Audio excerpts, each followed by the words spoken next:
নতুন অর্থবছরের জন্য 5,68,000 কোটি টাকার বাজেট পেশ, জিডিপি লক্ষ্য 8.2।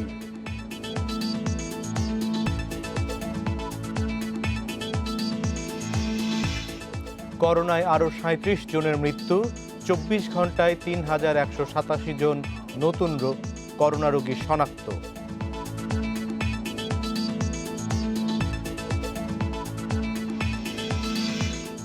দেশে 200 মেডিকেল টেকনোলজিস্ট করোনা আক্রান্ত, বরিশাল সিটি কর্পোরেশনের নমুনা সংগ্রহ বন্ধ।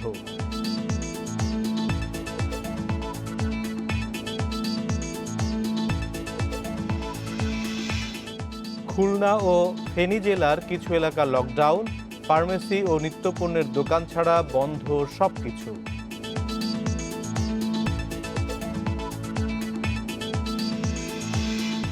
স্বাগত সমগ্র বাংলাদেশে, শুনছিলেন শিরোনাম। এবার বিস্তারিত খবর নিয়ে আপনাদের সঙ্গে আছে আমি অনিমেষ কর। করোনা ভাইরাসের প্রাদুর্ভাবের মধ্যেই আগামী অর্থ বছরের জন্য 5,68,000 কোটি টাকার বাজেট জাতীয় সংসদে পেশ করলেন অর্থমন্ত্রী আ.হ.ম মুস্তাফা কামাল। বিকেল 3টায় সংসদে নতুন অর্থ বছরের জন্য বাজেট উত্থাপন করেন অর্থমন্ত্রী। মানুষের জীবন রক্ষা আর জীবিকার নিশ্চয়তা দিতে অর্থমন্ত্রী এবছর বাজেটের শিরোনাম করেছেন অর্থনৈতিক উত্তরণ ও ভবিষ্যৎ পথ পরিক্রমা।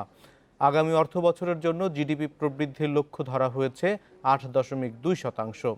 বাজেটে রাজস্ব আয়ের লক্ষ্য ধরা হয়েছে 3,78,000 কোটি টাকা, যার বেশিরভাগ আদায় করতে হবে জাতীয় রাজস্ব বোর্ডকে। এতে ঘাটতি থেকে যাচ্ছে 1,90,000 কোটি টাকা, যা মেটানো হবে অভ্যন্তরীণ ও বৈদেশিক উৎস থেকে।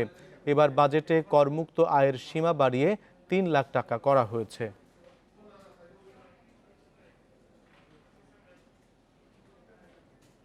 সংসদে উত্থাপিত হয়েছে 2020-21 অর্থ বছরের বাজেট। এ নিয়ে আরো বিস্তারিত জানাতে বার্তাকক্ষ থেকে যুক্ত হচ্ছেন সহকর্মী উম্মুন নাহার আজমি। আজমি, প্রবৃদ্ধির যে লক্ষ্য ধরা হয়েছে 8.2%, তা কিভাবে অর্জিত হবে? এই বিষয়ে অর্থমন্ত্রী কি কোনো নির্দেশনা বা কোনো বক্তব্য দিয়েছেন কিনা?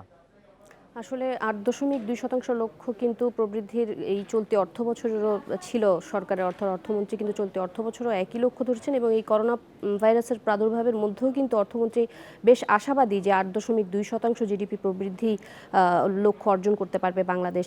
এক্ষেত্রে অর্থমন্ত্রী আসলে যেই দিক নির্দেশনা বা যেই আশার বাণীটি শোনাচ্ছেন, অর্থমন্ত্রী বলতে চাইছেন যে করোনা ভাইরাসের প্রাদুর্ভাব মোকাবেলায় সরকার যেসব পদক্ষেপ নিয়েছে, অর্থাৎ প্রণোদনা প্যাকেজ ঘোষণা সহ সামাজিক নিরাপত্তা, সুরক্ষা সবকিছু মিলিয়ে যেই প্যাকেজগুলো ঘোষণা করেছে এবং যে বরাদ্দগুলো রাখা হয়েছে, সেসব বরাদ্দ রাখার ফলে অর্থনীতি যে আবার যে পুনরুজ্জীবিত হবে, অর্থনীতি যখন আবার চাঙ্গা হবে, সেটি কিন্তু আসলে অন্যান্য বছরের প্রবৃদ্ধির হার যেভাবে বাড়ে, এবার তার চাইতে দ্বিগুণ অথবা তিনগুণ হারে বাড়বে বলে তিনি আশা করছেন। যদিও আমরা জানি যে বিভিন্ন গবেষণা সংস্থা এবং বিশ্ব ব্যাংক, IMF কিন্তু বিশ্বব্যাংক সম্প্রতি কিন্তু বলেছে যে 2%-এর নিচে প্রবৃদ্ধি চলে যাবে, কিন্তু এখানে অর্থমন্ত্রী বারবার আশার বাণী শোনাচ্ছেন যে 8.2% প্রবৃদ্ধি অর্জন বাংলাদেশের জন্য সম্ভব। সেক্ষেত্রে অর্থমন্ত্রী একটি লক্ষ্য ঠিক করে দিচ্ছেন যে যেই ব্যবসা বাণিজ্য এবং শিল্প খাত ক্ষতিগ্রস্ত হয়েছে, সেগুলো যদি আবার চাঙ্গা হয়, তাহলে আগের চাইতে দ্বিগুণ হারে অথবা তিনগুণ হারে এই শিল্পের চাকা যখন ঘুরতে শুরু করবে এবং কলকারখানা যখন সচল হবে, জিডিপি প্রবৃদ্ধি 8% ছাড়িয়ে যাবে বলে তিনি আশাবাদ ব্যক্ত করেছেন। আজমি, এবারের বাজেটে কর কাঠামো বেশ কিছু পরিবর্তন এসেছে। 3 লাখ টাকা পর্যন্ত যাদের আয়, তাদেরকে আয়কর মুক্ত করা হয়েছে। এই কর কাঠামোয় কি কি ধরনের পরিবর্তন এসেছে?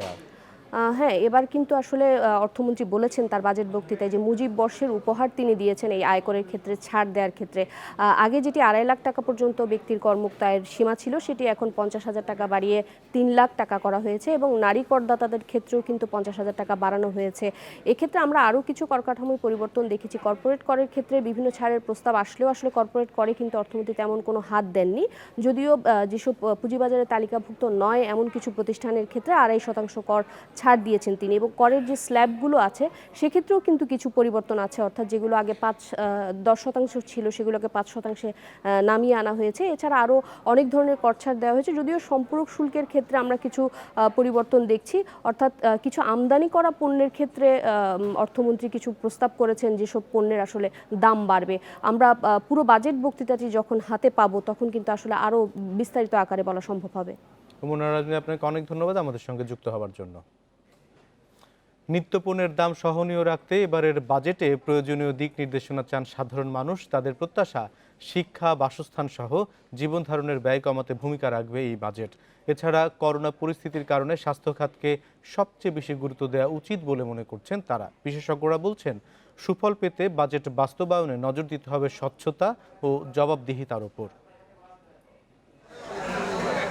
কারওয়ান বাজারে চা বিক্রেতা পিয়ার হোসেন বাজেট নিয়ে মাথা ব্যথা না থাকলেও চিন্তায় থাকেন বাসা ভাড়া বৃদ্ধি আর নিত্যপণ্যের বাড়তি দাম নিয়ে। বাজেট নিয়ে আমাদের কোনো সমস্যা না, যাই হোক আমাদের বাসা ভাড়া, চাউলের দাম এবং কি জিনিসপত্রের দাম কম থাকায় আমাদের প্রয়োজন। করোনা মহামারীর প্রভাবে দেশের ব্যবসা বাণিজ্যে বিরাজ করছে এক প্রকার স্থবিরতা। প্রতিষ্ঠানের যেমন আয় কমেছে, তেমনি কমেছে ব্যক্তিরও। তাই নিম্ন আয়ের মানুষের কথা ভেবে এবারে বাজেট হতে হবে সত্যিকার অর্থে জনকল্যাণমুখী। পাশাপাশি করোনা কারণে স্বাস্থ্যসেবায় বেশি গুরুত্ব দেওয়া উচিত বলে মনে করছে সাধারণ মানুষ। স্বাস্থ্য খাতে যে বাজেটটা করবেন, আমার খুব করজোরে দাবি থাকবে যে অন্তত স্বাস্থ্য খাতের বাজেটটা যাতে প্রত্যেকটা মানুষের সহনীয় পর্যায়ে থাকে। প্রান্তিক জনগোষ্ঠী, আমার দেশের কৃষক এবং ক্ষুদ্র ব্যবসায়ী যারা, ওদের স্বার্থ যাতে রক্ষিত হয়, এটাই আমার প্রত্যাশা। 2020-21 অর্থ বছরের জন্য বাজেটের সম্ভাব্য আকার ধরা হয়েছে 5,68,000 কোটি টাকা। স্বাস্থ্য খাতে বরাদ্দ ধরা হয়েছে 6.35%।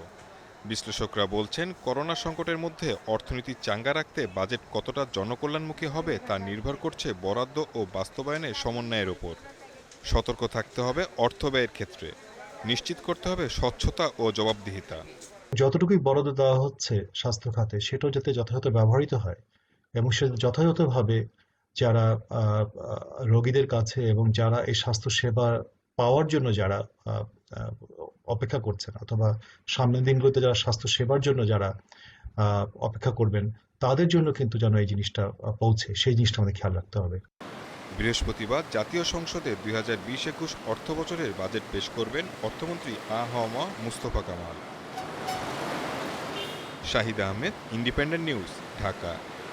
করোনার 96 দিনে দেশে 15,772 নমুনা পরীক্ষায় শনাক্ত হয়েছে 3,187 জন।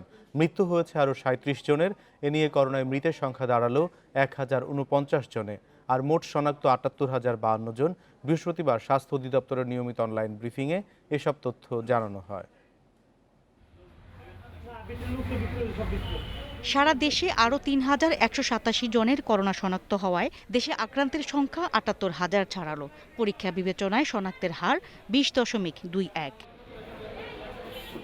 বৃহস্পতিবার দুপুর পর্যন্ত 24 ঘন্টায় করোনা আক্রান্ত হয়ে মারা গেছেন 37 জন। এর মধ্যে 30 জন পুরুষ আর 7 জন নারী। শনাক্ত বিবেচনায় মৃত্যুর হার 1.34%। যারা মৃত্যুবরণ করেছেন তাদের মধ্যে 30 জন পুরুষ এবং নারী 7 জন। বয়স বিবেচনায় 31 থেকে 40 বছরের 2 জন, 41 থেকে 50 বছর 4 জন, 51 থেকে 60 বছর 8 জন, 61 থেকে 70 22 জন, 71 থেকে 80 বছরের 1 জন। হাসপাতালে মারা গেছেন 28 জন এবং বাসায় মারা গেছেন 9 জন। ঢাকা বিভাগে 20 জন, চট্টগ্রাম বিভাগে 7 জন, রাজশাহী বিভাগ 4 জন, সিলেট বিভাগ 3 জন, বরিশাল বিভাগ 2 জন, রংপুর বিভাগ 1 জন। স্বাস্থ্য অধিদপ্তর জানায় আরও 848 জন সহ এ পর্যন্ত সুস্থ হয়েছেন 16,747 জন করোনা রোগী। শনাক্ত বিবেচনায় সুস্থতার হার 21.46 জানান স্বাস্থ্য অধিদপ্তরের অতিরিক্ত মহাপরিচালক নাসিমা সুলতানা।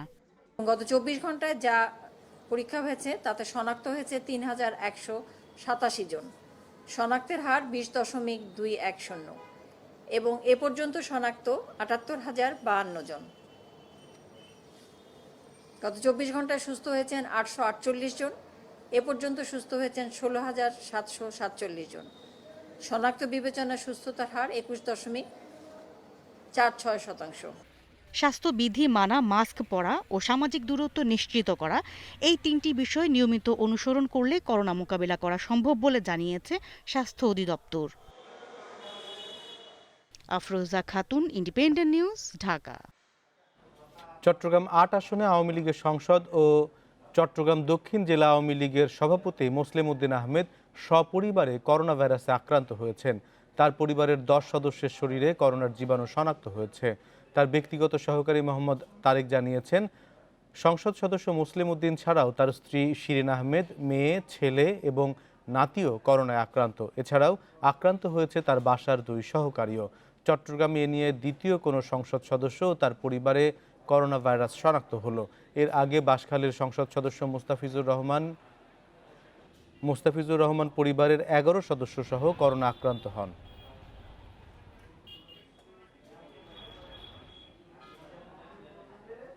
করোনা ভাইরাসে দেশে 200 মেডিকেল টেকনোলজিস্ট আক্রান্ত।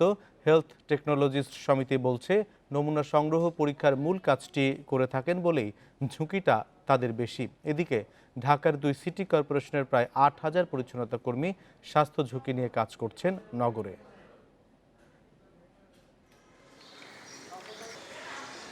করোনা রোগী শনাক্তে নমুনা সংগ্রহ ও পরীক্ষার মূল কাজটি করে থাকেন মেডিকেল টেকনোলজিস্টরা। সবার আগে করোনা উপসর্গের রোগীদের কাছেও যাচ্ছেন তারা, তাই বেশি ঝুঁকিও তাদের। হেলথ টেকনোলজিস্ট সমিতি বলছে, দেশে শূন্য পদ আছে প্রায় 2,700, অথচ বেকার মেডিকেল টেকনোলজিস্টদের সংখ্যা প্রায় 40,000। এরকম প্রশিক্ষিত মেডিকেল টেকনোলজিস্টদের করোনা মহামারীর মতো পরিস্থিতিতে কাজে লাগানো যেত। বিশ্ব স্বাস্থ্য সংস্থার গাইডলাইন অনুযায়ী একজন মেডিকেল টেকনোলজিস্ট 7 দিন কাজ করার পর 14 দিন তার বিশ্রামে থাকার কথা, সেটিও সম্ভব হচ্ছে না। একজন চিকিৎসকের বিপরীতে 5 জন মেডিকেল টেকনোলজিস্ট থাকার কথা। সেই হিসাবে বাংলাদেশে মেডিকেল টেকনোলজিস্টদের থাকার কথা হলো 1.5 লক্ষ, আছে মাত্র 5,000। তো এই চিত্র যখন বিরাজমান, স্বাভাবিক কারণে লোকের স্বল্পতার কারণে, দক্ষ লোকের স্বল্পতার কারণে করোনা রোগীর নমুনা সংগ্রহ এবং পরীক্ষায় বিঘ্ন সৃষ্টি হচ্ছে। সম্প্রতি সরকার 1200 মেডিকেল টেকনোলজিস্ট নিয়োগের একটি উদ্যোগ নিয়েছেন। আমি মনে করি এটি চাহিদার তুলনায় একেবারেই অপ্রতুল। এদিকে করোনাকালীন সময়ে সিটি কর্পোরেশনের পরিচ্ছন্ন কর্মীরা সেবা দিয়ে যাচ্ছেন। রাজধানীর 2 সিটি কর্পোরেশনে বাড়ি, হাসপাতাল, সড়কের আবর্জনা পরিষ্কারে নিয়োজিত আছেন প্রায় 8,000 কর্মী। যদিও তাদের কেউই এখনও করোনায় আক্রান্ত হননি, তবে তাদের সুরক্ষায় পর্যাপ্ত ব্যবস্থা নেওয়া হয়েছে বলে জানান 2 সিটির বর্জ্য ব্যবস্থাপনা কর্মকর্তা। ঝুঁকিপূর্ণ পেশায় যুক্তদের আক্রান্তের ঝুঁকিও বাড়ছে। Shahriar Anirban, independent news, Dhaka. Technologist 4 জন, তাদের মধ্যে 3 জনই করোনায় আক্রান্ত হওয়ায় বন্ধ হয়ে গেছে বরিশাল সিটি কর্পোরেশনের নমুনা সংগ্রহ কার্যক্রম। এ অবস্থায় নমুনা পরীক্ষার চাপ সামলাতে হিমশিম খাচ্ছে অন্যান্য বুথগুলো। স্বাস্থ্য কর্মকর্তাদের আশ্বাস, শিগগিরই কাটবে সংকট। বরিশাল শের-ই-বাংলা মেডিকেল কলেজ হাসপাতালের পিসিআর ল্যাবে করোনার নমুনা পরীক্ষা শুরু হয় গত 9 এপ্রিল। তখন থেকেই বরিশাল সিটি কর্পোরেশন এলাকার মানুষের নমুনা সংগ্রহের জন্য 4 জন টেকনোলজিস্ট নিয়োগ দেয় বরিশাল সিটি কর্পোরেশন। তারা রোগীর বাড়ি গিয়ে সংগ্রহ করতে নমুনা। সম্প্রতি ওই 4 জনের মধ্যে 3 জনেরই করোনা শনাক্ত হওয়ায় বন্ধ হয়ে গেছে নমুনা সংগ্রহ। এই অবস্থায় করোনা পরীক্ষার ধারা অব্যাহত রাখতে অন্যান্য হাসপাতালে বাড়ানো হয়েছে নমুনা সংগ্রহের পরিমাণ। স্বাস্থ্য অধিদপ্তরের কাছে ডিমান্ড করি যে আমাদের শহরের কার্যক্রম চালানোর জন্য আমাদের টেকনোলজির দরকার। তো আমরা বারবার তাদের কাছে অনেক বলা সত্ত্বেও তারা আমাদের টেকনোলজিস্ট প্রদান করে না, যে কারণে আমাদের শহরের কার্যক্রমটা আপাতত অফ হয়ে আছে। জেনারেল হাসপাতালের মাধ্যমে চেষ্টা করে যাচ্ছি এবং আমার সদর যে উপজেলা আছে সেই উপজেলা থেকে আমি কিন্তু কভারেজ দেওয়ার চেষ্টা করছি। হয়তো আমি সেইভাবে যতটা সম্ভব সেইভাবে হয়তো পাচ্ছি না, কিন্তু আমার তরফ থেকে কিন্তু চলছে। তবে স্বল্প লোকবল নিয়ে এত নমুনা সংগ্রহের চাপ সামলাতে হিমশিম খেতে হচ্ছে বলে জানিয়েছে বরিশাল জেনারেল হাসপাতাল কর্তৃপক্ষ। আর শের-ই-বাংলা মেডিকেল কর্তৃপক্ষ বলছে, নমুনা সংগ্রহের কাজ করতে গিয়ে ব্যাহত হচ্ছে চিকিৎসা সেবা। প্রচুর চাপ আসতেছে রোগী করোনা টেস্ট করার জন্য। আমাদের মেশিনের বা আমাদের কালেকশন করার ক্যাপাসিটি 10 থেকে 15 জন, আমরা 20 জনের উপরে পাঠাচ্ছি। এর আগে 30 জন পাঠাচ্ছি। স্যাম্পল কালেকশন করা কিন্তু আসলে হাসপাতালের কাজ না। তারপরও আমরা যেহেতু আমাদের ল্যাব আলাদা ল্যাব ফ্যাসিলিটিস, কিন্তু স্যাম্পল কালেকশন ফ্যাসিলিটিস নাই। আমাদের টেকনিশিয়ান কম, মানে জনবলের অসাংঘাতিক অপ্রতুল অবস্থা, সেখান থেকে আমরা কিন্তু কাজ করতে। স্বাস্থ্য কর্মকর্তারা বলছেন, সংকট কাটাতে নেওয়া হচ্ছে পদক্ষেপ। তারা অসুস্থ হওয়ার কারণে সাময়িক একটু অসুবিধার সৃষ্টি হয়েছিল। ইতিমধ্যে আমি ঝালকাঠি থেকে একজন মেডিকেল টেকনোলজিস্ট ল্যাব আমি সিভিল সার্জনের অধীনে ন্যস্ত করেছি এই বরিশাল সিটি কর্পোরেশনের স্যাম্পল কালেকশন করার জন্য। আশা করি এই আর অদূর ভবিষ্যতে এ ধরনের কোনো সমস্যা হবে না। বুধবার পর্যন্ত বরিশাল বিভাগের 6 জেলায় করোনা শনাক্ত হয়েছে 1116 জনের। এর মধ্যে 600-এরও বেশি বরিশাল মহানগরীতেই। Independent news desk. টেকনোলজিস্ট সংকটের বিষয়ে আরও জানাতে বরিশাল থেকে আমাদের সঙ্গে যুক্ত হয়েছেন সহকর্মী মুরাদ আহমেদ। মুরাদ আহমেদ, বরিশাল সিটি কর্পোরেশনের নমুনা সংগ্রহ কার্যক্রম তো প্রায় বন্ধই হয়ে গেছে। আমরা দেখলাম যে একেবারে আপনাদের খুব খারাপ অবস্থা। এই সংকট কাটতে কি ধরনের পদক্ষেপ নেওয়া হচ্ছে?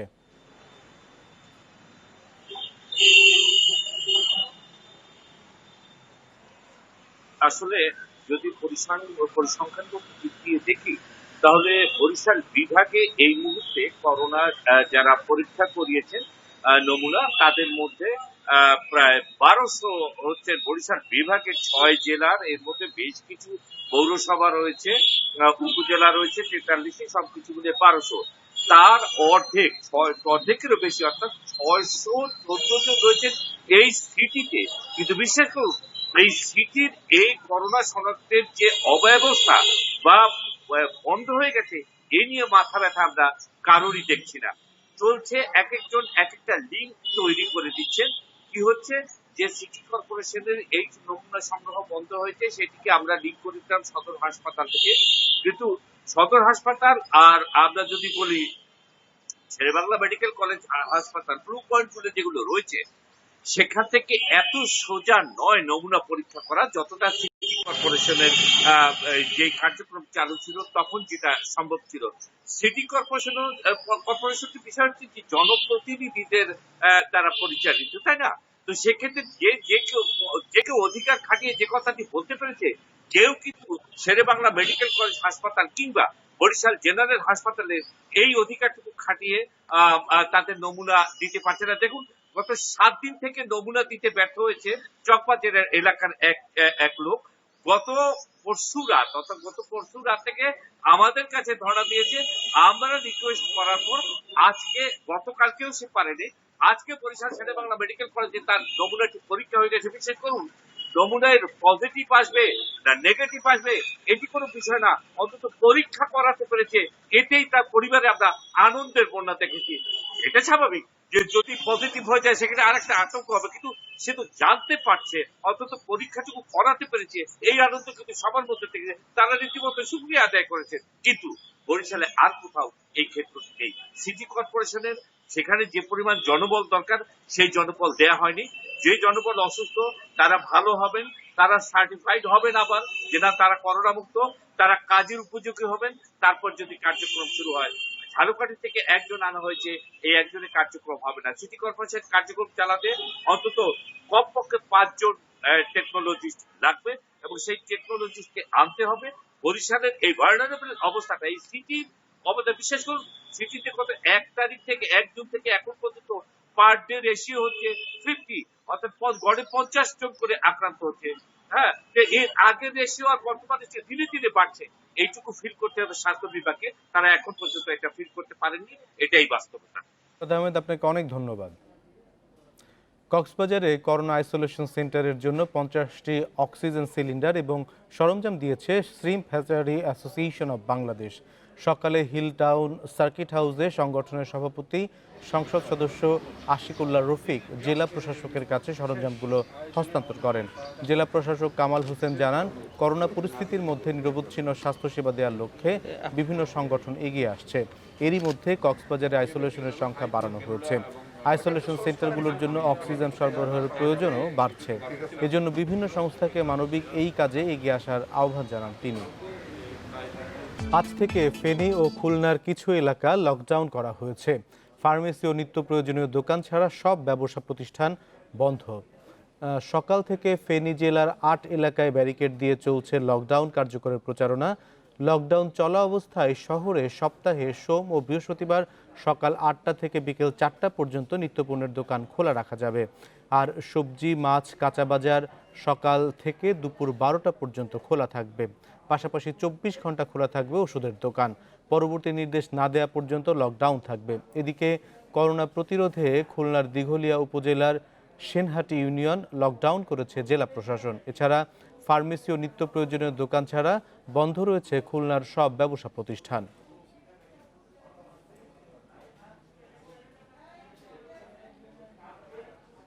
এ নিয়ে আরো জানাতে ফেনী থেকে যোগ দিচ্ছেন সহকর্মী সমীর উদ্দিন। সমীর, ফেনীতে লকডাউন কার্যকর করতে প্রশাসনের তৎপরতা কেমন দেখছেন? আপনাকে বলে রাখি যে গত 24 ঘন্টায় ফেনীতে নমুনা সংগ্রহ করা হয়েছে 179 জন। গত 24 ঘন্টায় করোনা শনাক্ত হয়েছে ফেনীতে 25 জন। এই নিয়ে ফেনীতে মোট করোনা আক্রান্তের সংখ্যা হচ্ছে 372 জন। সর্বমোট ফেনীতে করোনার যে নমুনা সংগ্রহ করা হয়েছে এটি সংখ্যা হচ্ছে 3272 জন। এর মধ্যে করোনা নমুনার যে সংগ্রহের ফলাফলের অপেক্ষা বাকি রয়েছে 830 জন। সকাল থেকেই ফেনীর 8টি পয়েন্টে করোনার প্রাদুর্ভাব বেড়ে যাওয়ার কারণে লকডাউনের প্রস্তুতি জেলা প্রশাসনের পক্ষ থেকে নেওয়া হয়েছে। এখানকার যে 8টি স্থান ফেনী পৌরসভাস্থ ডাক্তারপাড়া, শান্তি কোম্পানি রোড এলাকার রামপুর, এই 3টি এলাকাকে করোনার রেড জোন হিসেবে চিহ্নিত করা হয়েছে। এছাড়াও দাগনভূঞার 4টি পৌরসভা সহ ইয়কুবপুর, পূর্ব চন্দ্রপুর এবং রাজাপুর ইউনিয়ন, এর বাইরে ছাগলাইয়া উপজেলার ছাগলাইয়া পৌরসভাটাও কিন্তু ঝুঁকিপূর্ণ থাকায় সেখানেও কিন্তু লকডাউনের আওতা আনা হয়েছে। সেক্ষেত্রে প্রশাসনের প্রস্তুতি ব্যাপক থাকলেও এখানে এখনো পর্যন্ত পুলিশ প্রশাসনের কাউকে আমাদের চোখে এখনো পড়েনি। আমরা বিভিন্ন জায়গায় লকডাউনের পরিস্থিতি দেখার জন্য ঘুরেছিলাম।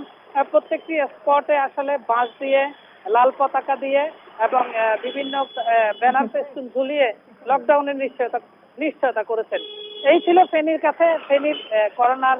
আপনাকে অনেক ধন্যবাদ আমাদের সবশেষ তথ্য জানিয়ে দেওয়ার জন্য। নারায়ণগঞ্জের রূপগঞ্জ ইউনিয়ন 2 সপ্তাহের জন্য লকডাউন ঘোষণা করা হয়েছে, কার্যকর হবে রাত 12টা থেকে। এ নিয়ে আরও জানাতে নারায়ণগঞ্জ থেকে যোগ দিচ্ছেন সহকর্মী রাকিবুল হাসান। রাকিব, লকডাউন কার্যকরের ব্যাপারে কি ধরনের প্রস্তুতি দেখতে পাচ্ছেন আপনি? আসলে এই আজকে যে রূপগঞ্জ সদর উপজেলাকে, সদর ইউনিয়নকে যে রেড জোন হিসাবে চিহ্নিত করে যে লকডাউন করা হয়েছে সেটা কার্যকর হবে রাত 12টা থেকে। তো এই বিষয়ে আজকে দুপুরে জেলা প্রশাসক, পুলিশ সুপার এবং সিভিল সার্জন কিন্তু ঘটনাস্থলে গিয়ে সেখানকার স্থানীয় প্রশাসনকে নিয়ে কিন্তু এই লকডাউন কার্যকরের সকল রকম নির্দেশনা দিয়ে তারা ওই বাসিন্দাদের সেইভাবে প্রস্তুতি নেওয়ার জন্য তারা নির্দেশনা দিয়েছেন। তো এই বিষয়ে আমি নারায়ণগঞ্জ রূপগঞ্জ সদর উপজেলা নির্বাহী কর্মকর্তা মমতাজ বেগমের সাথে কথা বলেছি। তিনি আমাকে যে বিষয়টি জানিয়েছেন যে লকডাউনে যে আটকে পড়া মানুষ তাদের যে নির্দেশনা থাকবে এবং তারা যে সেখানে তাদেরকে স্বাস্থ্যসেবা থেকে শুরু করে যেসব সেবা তারা দিবেন সেটা হচ্ছে যে এই লকডাউনের এলাকা সেখানে ইউনিয়ন, এই ইউনিয়নের থেকে কিন্তু কোনো মানুষ লকডাউন রেড জোন এলাকা থেকে কেউ বের হতে পারবে না এবং প্রবেশ করতে পারবে না। শুধু জরুরি কোনো প্রয়োজন, হসপিটালে যাওয়া বা একান্ত কোনো জরুরি প্রয়োজন থাকে সেটা প্রশাসনকে মানে উপযুক্ত কারণ দেখিয়ে কিন্তু তারা বের হতে দিবে, এছাড়া কাউকে সেখানে বের হতে দিবে না। এবং যে বিষয়টি জানিয়েছেন যে স্থানীয় মেম্বারদের প্রদান করে যে কমিটি গঠন করেছে প্রতিটি ইউনিয়নে, যারা নিত্য প্রয়োজনীয় যে থাকবে এটা মনিটরিং সেলের মাধ্যমে তাদেরকে সাধারণ মানুষ কি ব্যাপারে সচেতন কিনা, তাদের এই লকডাউন করা হলে তারা কি করবে সে ব্যাপারে তারা কি ওয়াকিবহাল? আসলে লকডাউনের পরবর্তীতে যে স্বাস্থ্য সেবা এবং সামাজিক দূরত্ব সেটা শতভাগ নিশ্চিত করার জন্য যেন এই উদ্দেশ্যে আসলে লকডাউন করা, যেন করোনা সংক্রমণটা বেড়ে যেতে না পারে, এই বিষয়গুলি কিন্তু মাথায় রেখে তারা কাজ করছেন। তো এই ছিল আমার কাছে নারায়ণগঞ্জের সর্বশেষ। আপনাকে অনেক ধন্যবাদ। সেনাবাহিনী প্রধান জেনারেল আজিজ আহমেদ জানিয়েছেন দেশের প্রয়োজনে সেনা সদস্যরা বেড়িবাঁধ নির্মাণ সহ যে কোনো কাজ করবে। সকালে আমপানে ক্ষতিগ্রস্ত সাতক্ষীরার কিছু এলাকা পরিদর্শনে গিয়ে তিনি এসব কথা বলেন। সেনাপ্রধান আরও বলেন, দুর্গত এলাকায় বিশুদ্ধ পানির সংকট সমাধানে ওয়াটার ট্রিটমেন্ট প্ল্যান্ট সরবরাহ করা সহ সার্বিক সহায়তা করতেও প্রস্তুত আছে সেনাবাহিনী। এছাড়া প্রয়োজনে করোনা পরিস্থিতি মোকাবিলায় মাঠে রয়েছে সেনা সদস্যরা। দুর্গত এলাকায় মাসব্যাপী গর্ভবতী নারীদের চিকিৎসা সেবা দেওয়ার কথাও জানানো হয়।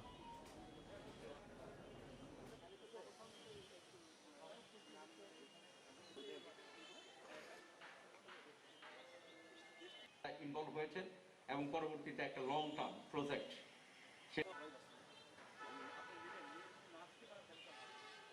আমাদেরকে সরকারের থেকে যেই কোনো দায়িত্ব দেওয়া হবে, সেটা ন্যাশন বিল্ডিং হোক, সেটা হলে এই ধরনের পরিস্থিতিতে আপনি যে বিষয়টা প্রশ্ন করলেন যে বাঁধ নির্মাণের জন্য হোক, এই ধরনের কাজ এখানেই শুধু নয়, দেশের কিন্তু বিভিন্ন জায়গায় আমাদেরকে দায়িত্ব দেওয়া হয়েছে, আমরা সেগুলো কিন্তু করেছি অতীতে, এখনো করছি। আমপানে বাঁধ ক্ষতিগ্রস্ত হওয়ায় এখনও পানিবন্দী উপকূলীয় জেলা সাতক্ষীরার শ্যামনগর ও আশাশুনি উপজেলার মানুষ। পানি উন্নয়ন বোর্ডের সাড়া না পাওয়ায় অনেক জায়গায় গ্রামবাসীরা নিজ উদ্যোগে মেরামত করেছে বাঁধের কিছু অংশ। তবে কর্মকর্তারা বলছেন দ্রুতই শুরু হবে মেরামত। গত ২০ মে ঘূর্ণিঝড় আম্পানে কপোতাক্ষ, খোলপেটুয়া, মালঞ্চা, ইসামতি ও কালিন্দী নদীর ৩৫টি স্থানে বাঁধ ভেঙে যায়। পানিবন্দী হয়ে পড়েন শ্যামনগর ও আশাশুনি উপজেলার প্রায় ৪ লাখ মানুষ। অভিযোগ, মেলেনি পানি উন্নয়ন বোর্ডের সাড়া। তাই স্বেচ্ছাশ্রমে কয়েকটি স্থানে বাঁধ মেরামত করেন সাধারণ জনগণ। দীর্ঘ ৫০ বছর বয়সে এই ভাঙনের, কিন্তু এই ওদের সাথে আলাপ করলি বলে আমাদের কোনো বাজেট নেই, ওই সামান্য কিছু কিছু কাজ নিয়ে আসে, কিছু করে কিছু করে না। বার্তা দেয় না, না দেওয়ার কারণে এই ভাঙনের ভেঙে গেছে। যাওয়া রাত্রি উঠে আমরা জোড়া কোদাল নিয়ে মাটি দিয়ে কোনো রক্ষা করি। তবে মেরামত করা বাঁধের কয়েকটি স্থান জোয়ারের পানিতে ভেসে যাওয়ায় আবারও দুর্ভোগে পড়েন স্থানীয়রা। 2 বার করে বন উঠছে আমাদের এলাকায়, আর বাচ্চা কাচ্চা নিয়ে আমরা অবস্থা খুব খারাপ, খুব কষ্টে আছি। পানি উন্নয়ন বোর্ড বলছে, শ্যামনগর উপজেলার ঝাপালিতে সেনাবাহিনী কাজ শুরু করলে দুর্ভোগ কমবে। তবে আশাশুনিতে বাঁধ মেরামতের কাজ শুরু হতে দেরি হবে। আমরা একটা প্রকল্প নিয়েছি এই পোলটাকে পুনর্বাসন করার জন্য। সেই প্রকল্পটা আমরা ঊর্ধ্বতন পানি সম্পদ মন্ত্রণালয় পানি উন্নয়ন বোর্ডে আমরা দাখিল করেছি। আশা করি ওই প্রজেক্টটা হলে, আমরা যদি ওই প্রজেক্টটা ইমপ্লিমেন্ট করে, তাহলে আমাদের যে প্রতি বছর যে দুর্ভোগ পোহাতে হয় সেই দুর্ভোগটা অনেকটা লাঘব হবে। 2 উপজেলায় নদী ভাঙনে ক্ষতিগ্রস্ত হয়েছে বন্যা নিয়ন্ত্রণ বাঁধের প্রায় 80 কিলোমিটার অংশ। Hasibur Rahman, independent news, Satkhira. Highway পুলিশের দুর্নীতি ও চাঁদাবাজি থামাতে বগুড়ায় জিরো টলারেন্স ঘোষণা করা হয়েছে। বগুড়া রিজিয়নের হাইওয়ে পুলিশ সুপার শহীদুল্লাহ জানিয়েছেন, এই কাজে তারা অভ্যন্তরীণ গোয়েন্দাদের সাহায্য নিচ্ছেন। গোবিন্দগঞ্জ হাইওয়ে থানার ওসি আব্দুল কাদের জিলানি জানিয়েছেন, ঘোষণার পর থেকে প্রতিটি হাইওয়ে থানায় দুর্নীতি রোধে সংশ্লিষ্ট থানার কর্মকর্তারাও তৎপরতা শুরু করেছেন। দুর্নীতি বন্ধের পাশাপাশি 3 হুইলার বন্ধ এবং বিভিন্ন চোরাচালান রোধেও কাজ করছে পুলিশ। মহাসড়কে চাঁদাবাজি বন্ধে আইনশৃঙ্খলা বাহিনীর নজরদারিতে খুশি চালকেরাও।